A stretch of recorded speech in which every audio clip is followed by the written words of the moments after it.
Allahumma antas salam wa minkas salam. Apa yang menjadi qadar Allah,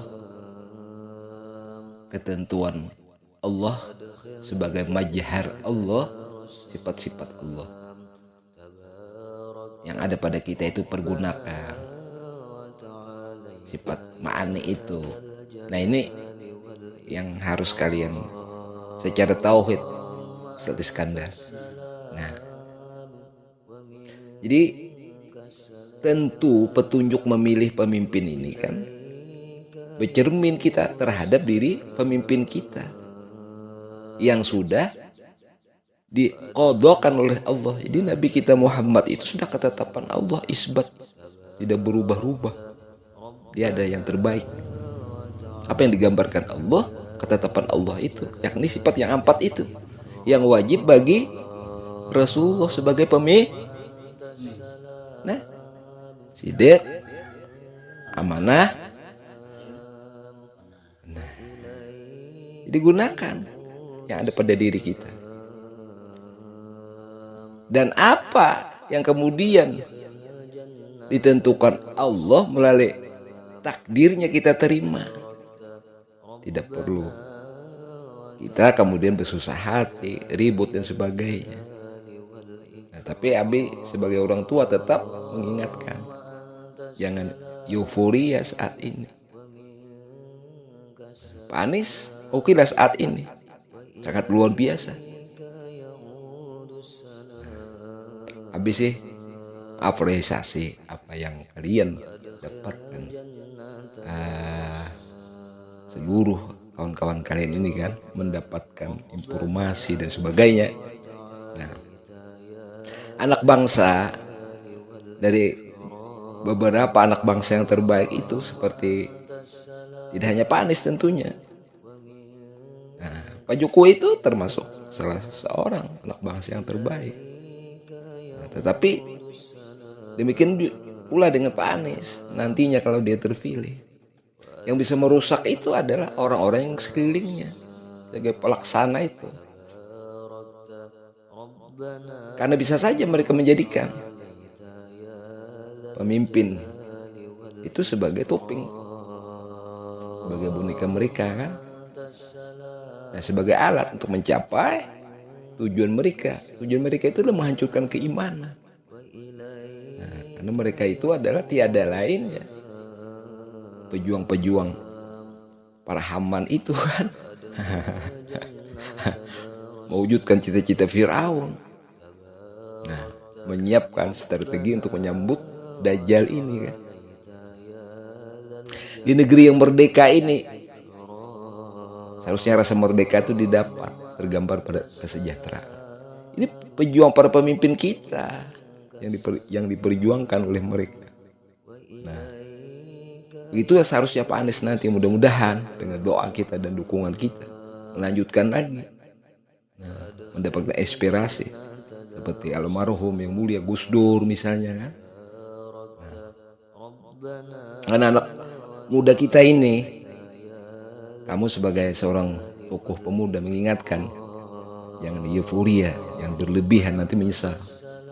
Hari ini bisa saja kita mencintai setinggi langit, kemudian bisa saja kita membencinya sedalam 7 patalah bumi. Ini yang diwaspadai. Ahai itu putra terbaik bangsa ini. Banyak pilihan kita.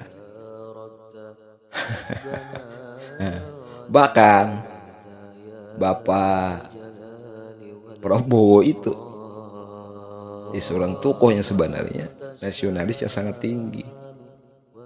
Jadi mudah-mudahanlah kita benar-benar dengan tauhid yang ada ingin merubah, mewujudkan bangsa yang lebih baik ini dengan perjuangan. Nah, maka cermin pemimpin kita itu ada pada Nabi kita Muhammad. Laqad qala fi Rasulillah di luar kategori itu ya tinggalkan sajalah. Bagaimana es? Nah, ada Abi. Bagaimana pendapat Abi? Ya. Ada isu bahwasanya Pak Anies ini Iya. juga banyak didukung oleh Islam radikal. Khawatir juga kan kita nih. Ya, tentu yang namanya isu, tapi kita tentu waspada lah.